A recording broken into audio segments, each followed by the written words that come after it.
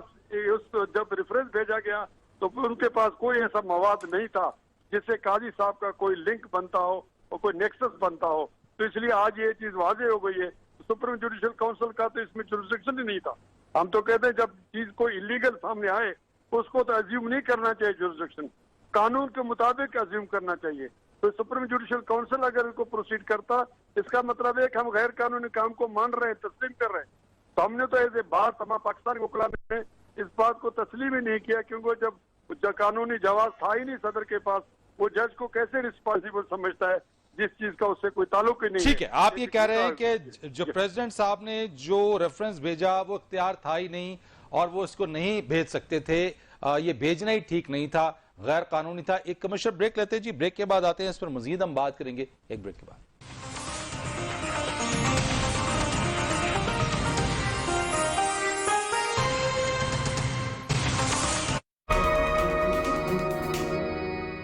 کیا یہ داغ رگڑے بنا نکلیں گے؟ تو ہو جائے مقابلہ